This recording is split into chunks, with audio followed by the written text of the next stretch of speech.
Hey everybody, my name is Axel Villamil. We're back here on 24 Shades of Blue Season 2 with Marc Madramootoo, Detective TPS Coordinator for the Crime Stoppers Program, and Sean Sportun, Chair of the Toronto Crime Stoppers Board. Gentlemen, how you doing? Awesome, thank you. Very good. Good. I'm glad to speak to you. Unfortunately, it's virtual. We're back in it again, but better safe than sorry. I hope you all were safe during the holidays. Were you both safe? Were you all good? Oh yeah, holidays are great. Nice. Well, I was in bed with COVID and I had Christmas through FaceTime, but that's okay because I'm here now and healthy talking to these two amazing men that are working with this amazing platform, Crime Stoppers. So I would love if you two could tell me about Crime Stoppers, the platform, and any partnerships that you two work with. Yeah, for sure. Maybe I'll kick that off, Mark. So Toronto Crime Stoppers was established back in 1984. And ever since we've kind of grown the program to what it is today, introducing many years ago the social media platform, online reporting, so on and so forth. And then just the evolution of technology has helped us get into, the space of different platforms and reaching out to different communities. But first and foremost, I guess what I should say is that Crime Stoppers is a charitable organization run by a group of volunteers like myself. We are not the police. However, we do have, that real integral partnership with the Toronto Police Service.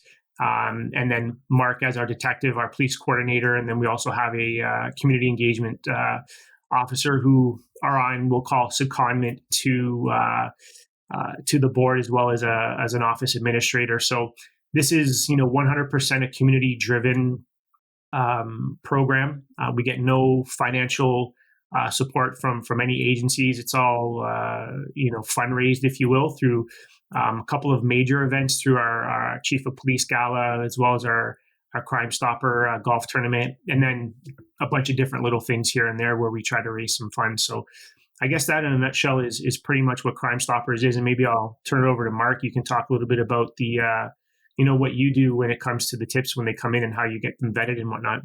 Crime Stoppers, this platform, it's an anonymous reporting tool for members of the community. And really the program is about members of the community as much as we're partnered here with our amazing board, again, civilian volunteers that take the time. And it's something that you asked Axel earlier. You talked about sponsorships and how this program really works. Again, it stems from, here's our board investing the time, and members of the community, even some of our local business partners and community stakeholders that really invest on the back end to really provide an opportunity for members of the community to provide information in terms of solving crime. I think collectively it shows, Crime Stoppers, where the board is, TPS, the stakeholders involved. Collectively, we want a better and safer Toronto. And this, platform that's provided to members of the community, it gives those in the community a voice outside of the non-emergency and the emergency numbers. We all know, if things are exigent and you need assistance right away, one can pick up the phone and call 911. Outside of that, we know that we can call the non-emergency number to report things that are not exigent.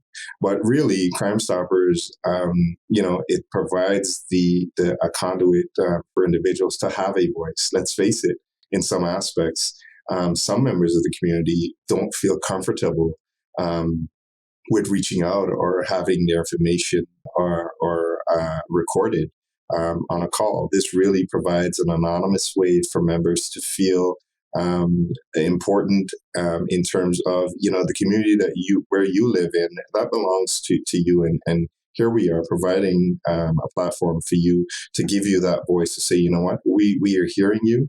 We know that it's a resource for you to come and provide information to us. Once that information comes to us, it's vetted, it's sanitized. We ensure that your safety is not at risk. certainly. And once we get that information, I work with a great team. It's three of us that represent Toronto here, myself, Daniela, and Sean. And that information is passed on to our investigators to take a look at.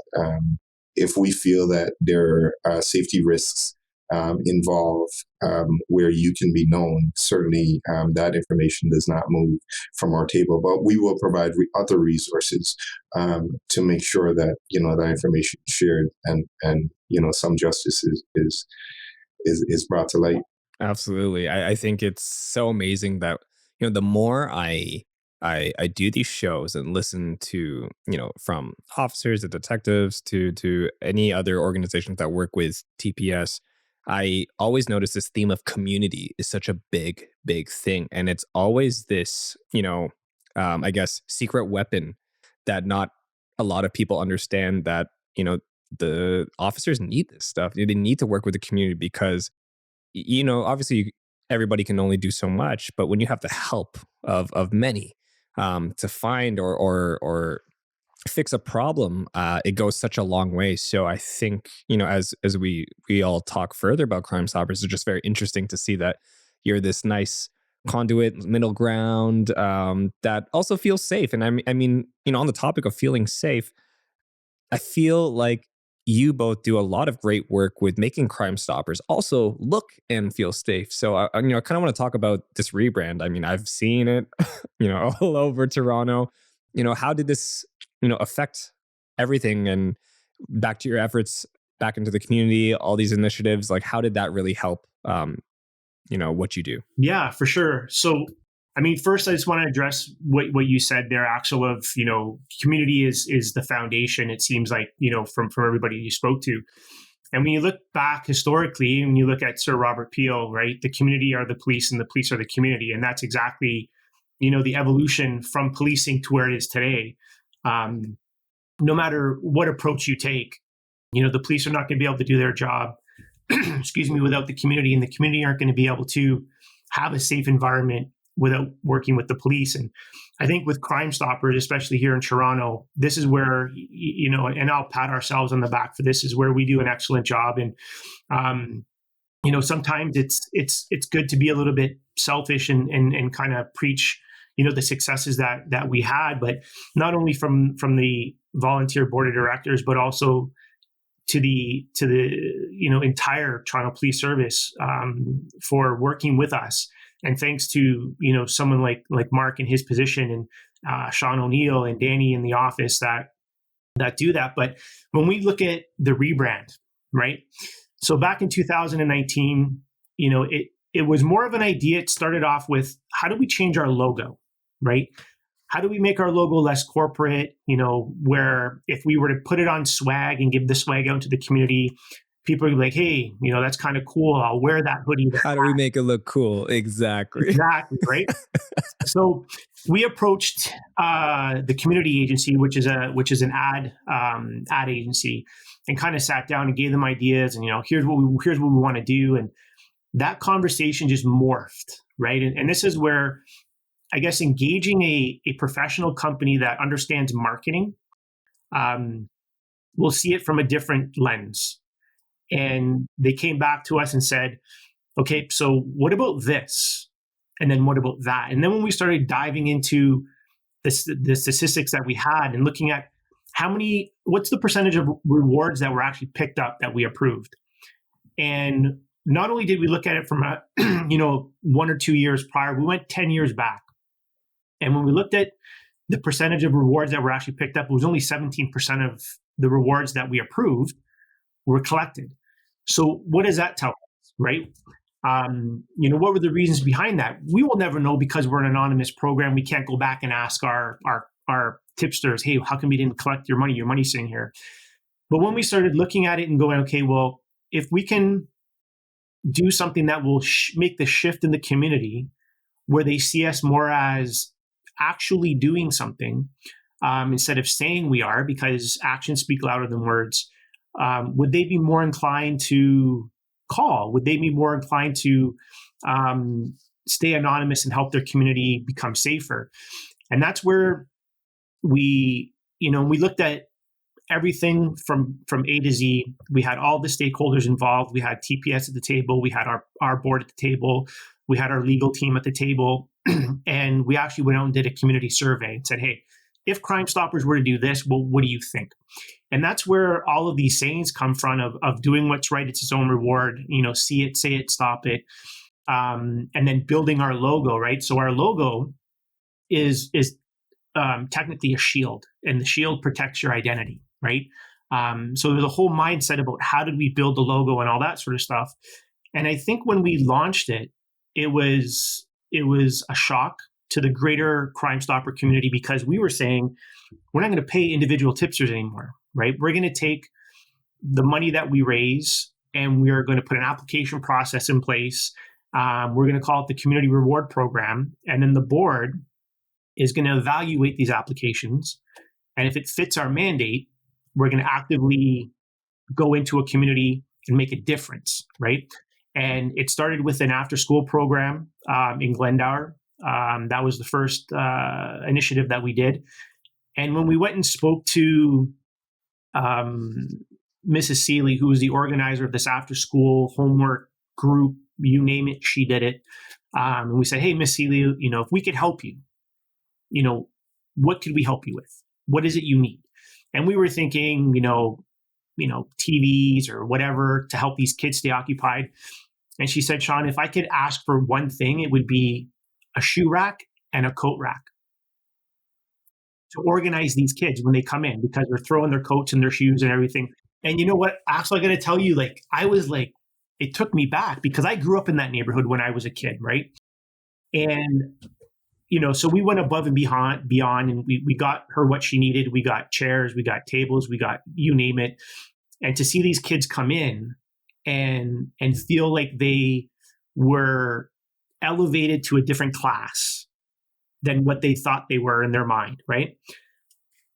That going through that process, that first process, to me, I was like, this program is going to work. And sure enough, since then we've done a couple, and we can get into what we've done last year, but year after year, right? So in 2020 and then in 2021, when some people in the Crime Stopper world were like, oh, Toronto's never going to get a tip again. They're not paying rewards. We had a record-setting year last year. Record-setting in our whole history. I believe it's because of the change. Absolutely. And we're going through a pandemic. Absolutely. We haven't been able to in 2 years.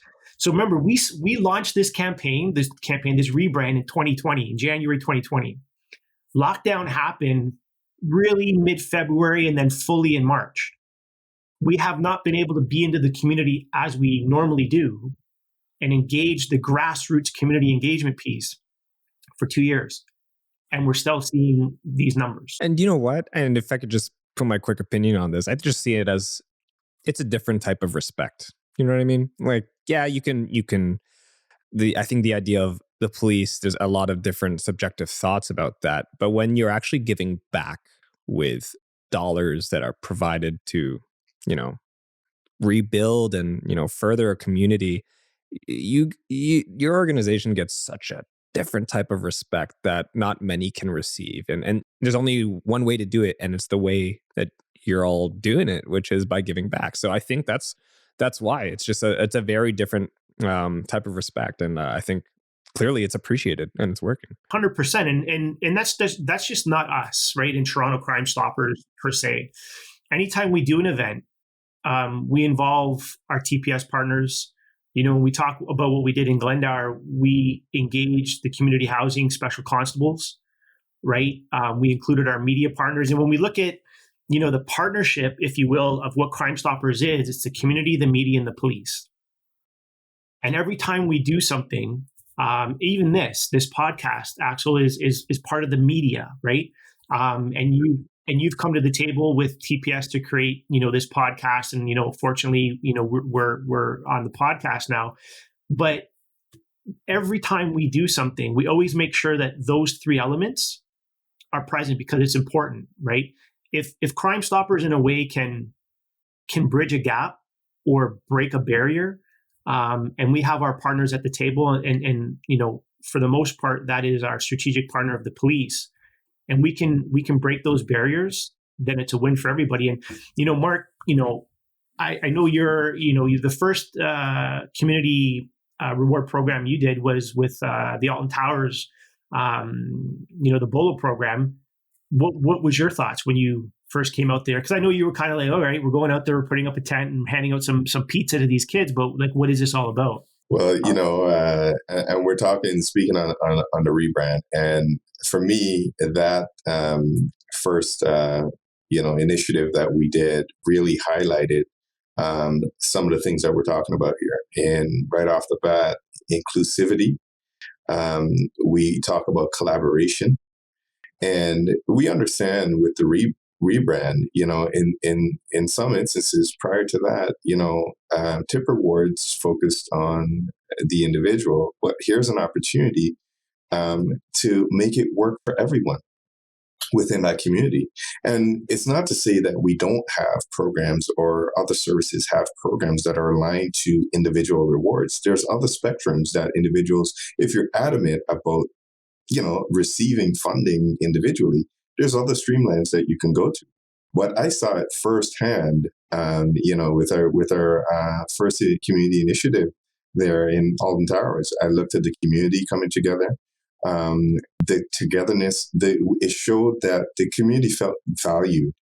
Again, we listened to them, just to look at the kids based on a situation that occurred that was so negative. It really brought hope to individuals within that community to look at the individuals, fellowshipping on that day, utilizing the restructured playground. It was just amazing to see, knowing that, here we are,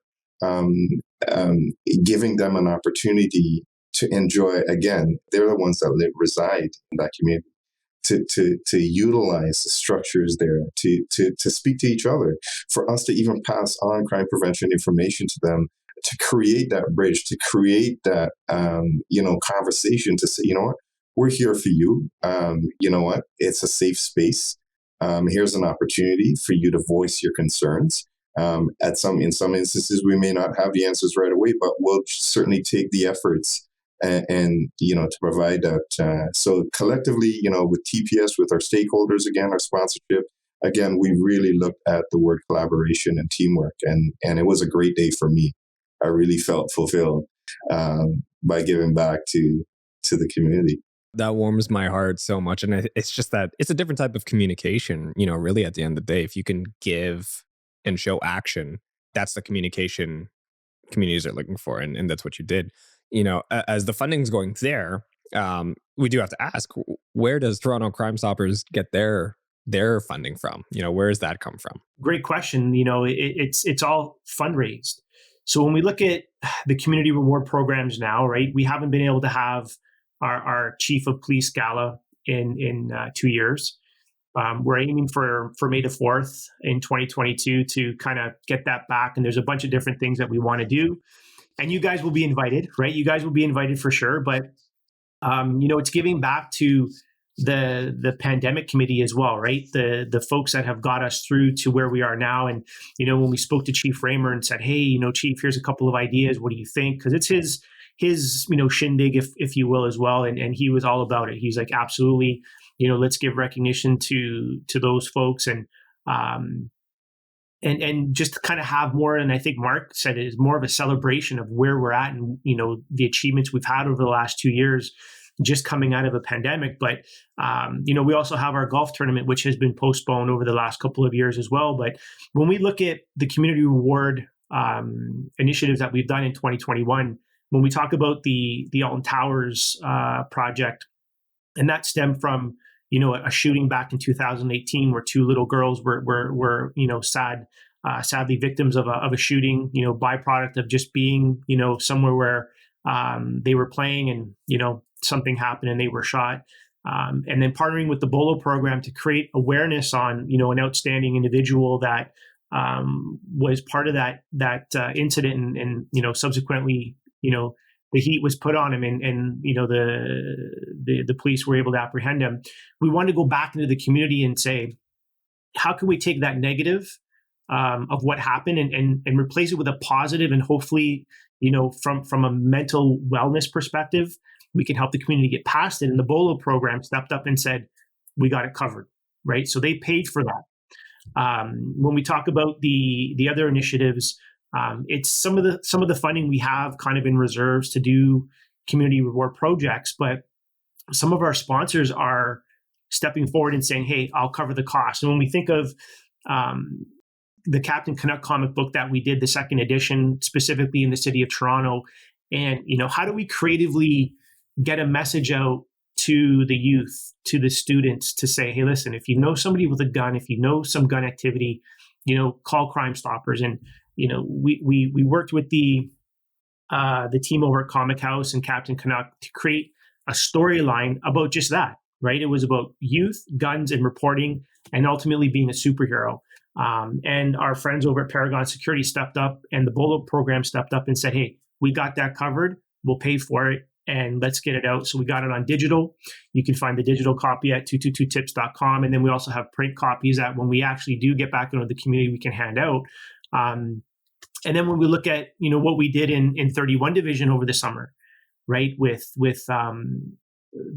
team over at 31 Division coming over to Marc and the team here at Crime Stoppers. And, they had, I think it was about 200 car thefts just in the summer, 200 car thefts, right? And largely it was in and around stealing key fob signal between, if you have a push start type vehicle, there's your key fob and your car communicate to each other often, right? And these bad guys, however they thought of it, I mean, they created this mobile antenna. They just stand at your door and they steal that signal, and then they steal your car.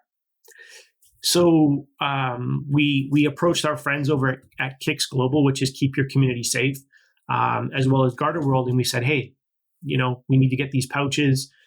We purchased the pouches, and basically it's a Faraday pouch that looks something like this, and you just basically put your keys inside of it, and it prevents the signal from leaving. And that was funded in large part by us, but Garda World stepped up and said, hey, you know what? We want this to go right across the city, but also right across Ontario. And they funded 700 more of these pouches so that we can go out and we can expand the program to make sure that the community, again, are safe. And it's something that we're handing out. We're not selling them to the people that we go out and engage. That's just an idea, Axel, of even though we can't fundraise, some of our supporters are stepping up and saying, hey, we like what you're doing and we want to be part of that community reward program because they see the value in it. Absolutely. Absolutely. I mean, hey, if I could fund you more, I'd absolutely do it. I'd be right there. Just because I think at the end of the day, it just sounds like, when you see good being done in however way you can do it, I think more people join in that way. And it's catches, not to be punny, but contagiously during the pandemic is what you've all made happen. I'd like to put myself through a situation, if that's okay between you two. I saw a crime. All right. I am very afraid because who wouldn't be? I'm in slight shock, but I do know about Crime Stoppers. Okay. I don't want to talk to the police directly. I want to talk to Crime Stoppers. What's that process look like for community member? And I'm also in this situation where I really want to be anonymous and I'm scared for my life. What do we do here? What's that process look like? Again, Crime Stoppers, it's a platform. So there's different ways of you to contact Crime Stoppers. You can report or provide information by phone or by web. 416-222-TIPS or 8477 if you call in, and that will put you in contact with a call taker. Call takers are trained to specifically answer, and they'll ask you a myriad of questions, obviously, to get the correct details so that information can be passed on. Likewise, if you prefer and you don't want to speak to a call taker, you can go by the web, www.s02e01tips.com, and that will bring you to a web link where you can report the information. And on that web link, it'll go through a series of questions At no point as an individual wanting to provide information to Crime Stoppers, there's a couple of criterias to provide that information. Obviously, you cannot be a victim. If you're a victim, certainly we suggest that you call in. Obviously, if it's exigent, you call 911 or you report that information to your local police authority. You cannot be a suspect to the crime. You cannot be a material witness. Let's say we're dealing with something like a homicide or whatnot, or you can't identify yourself. So any information that you provide, whether it's through the phone or whether it's through web, there can't be information in there that will identify you, or we call it be a risk, where the anonymity or your identity would be known. So we're very, as you provide that information, a call taker will take it. At no point is the call recorded. You don't have to provide any information, your name, your address, phone number, things of that nature. So more or less, tips, and we didn't speak of this earlier, but tips or the information that you provide is meant to be a lead. So here you are, Axel, you have some, valued information. You decide to call into our call taker. They take that information. That information now gets sent on to us here. If it meets the criteria for our jurisdiction here in Toronto, that information gets sent off to our office. So myself, Sean, or Daniela, we would take a look at this information coming in, say, okay, this is good. You know what? No, there's some risk factors here. If there are risk factors identified, we would, create a dialogue with you to say, you've indicated this, that, and the other. We have some concerns. Before sending this to an investigator, could you please clarify that you are not at risk for providing this information? To make sure. I just want to make sure, because you don't know me. That's right. You don't know me.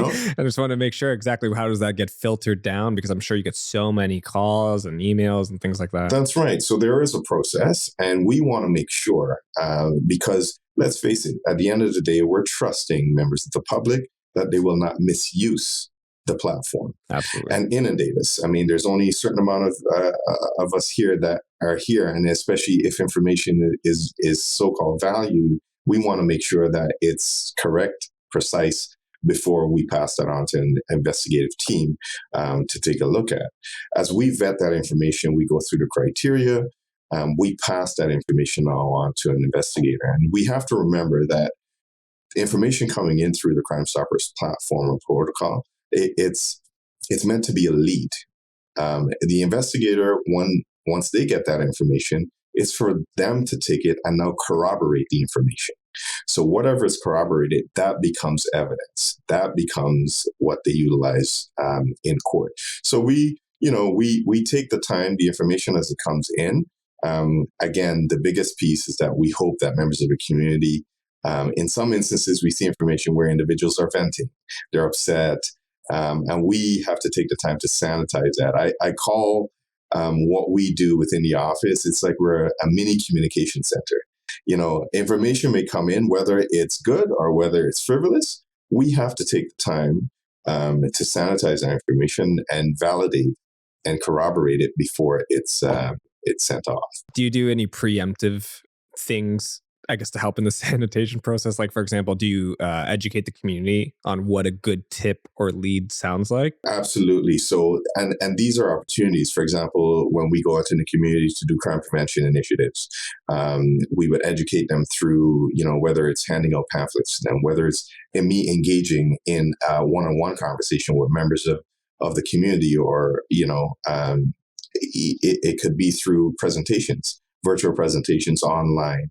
There's social media. We do have,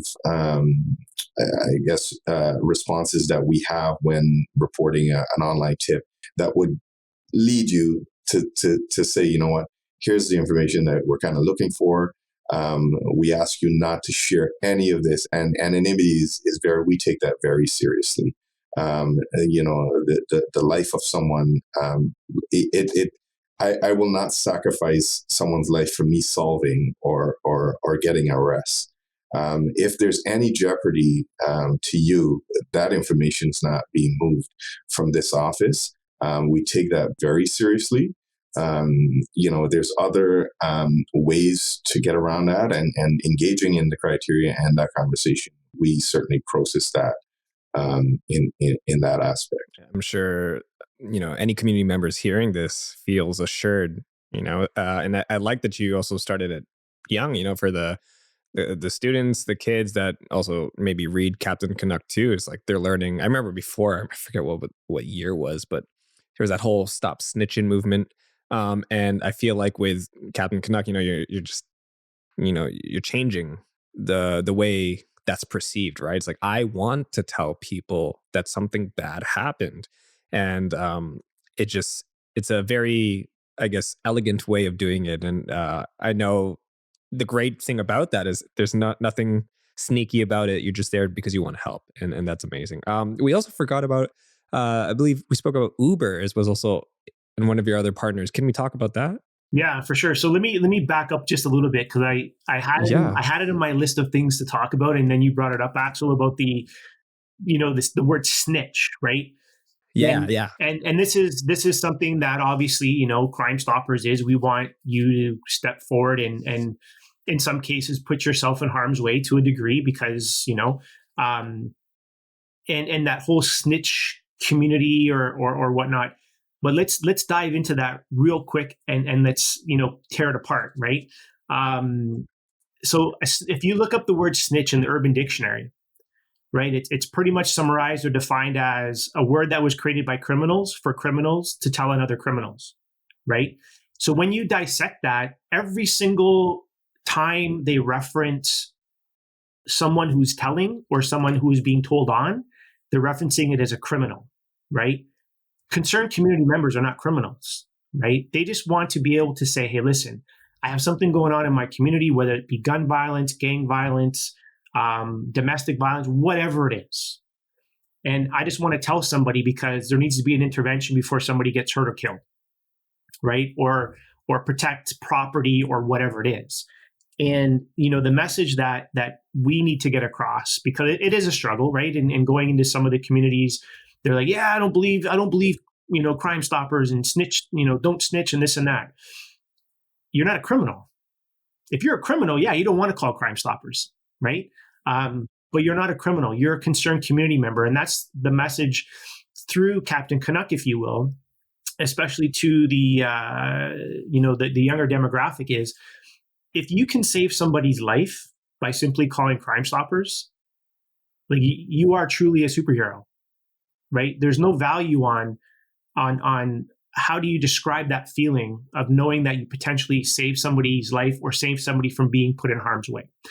So that's just my rant on what the word snitch is. But going back to the Uber thing, and again, we have to kind of pat ourselves on the back, because a few years ago, we were developing a human trafficking campaign. And during the process of understanding what the creative could look like and bringing members of the human trafficking team to the table, they're the experts. If we were to do a video or a poster campaign, what does that look like? Because I don't know. And during the process, we discovered that ride sharing apps are being used to transport victims of human trafficking around the city, around the province, you name it. So one of them obviously is Uber. And when we approached Uber, to be honest with you, my thought was going to be they're going to be like, yeah, we know it's happening, but we don't want to be a part of that. We don't want to tell the greater community that our ride sharing app is potentially being used for nefarious purposes, because that's not good for your brand, right? Let's be very honest. To my surprise, they were like, let's meet, let's sit down, let's have a discussion. And they joined forces with us. And really, really quickly, that discussion led to, well, this has to go beyond Toronto. And how do we make that happen? And, we made introductions to Canadian Crime Stoppers as well as Crime Stoppers International. And 6 months after, these discussions were taking place, that partnership was solidified in Amsterdam at the international conference in The Hague. And Uber became a international supporter of Crime Stoppers. And what we started to do in Toronto, and we still do it, not because of right now in COVID, but to this day, we go out and we work with the Uber law enforcement team, and we hold educational sessions with their drivers, right? So Crime Stoppers in Toronto will go in, we'll talk about what Crime Stoppers is, and we'll talk, scenarios like you mentioned earlier, Axel, and then all of a sudden hands start going up. And they're like, hey, so I saw this. What do you think that could be? And we're like, oh yeah, it's human trafficking, right? And then getting the drivers on side to be the eyes and the ears. They have about 5 million rides a year, right? So now if you look at that and you go, okay, if all these Uber drivers are out there and they're the eyes and the ears of the community and they're seeing and hearing things, and only 10% of that gets reported, you're going to see a major impact on what I would call organized crime in the city of Toronto, because it's information that investigators need to maybe solve that piece of the puzzle, because it's that little nugget that they've been waiting for to break a case wide open. And I think this is what we saw with Uber and the partnership.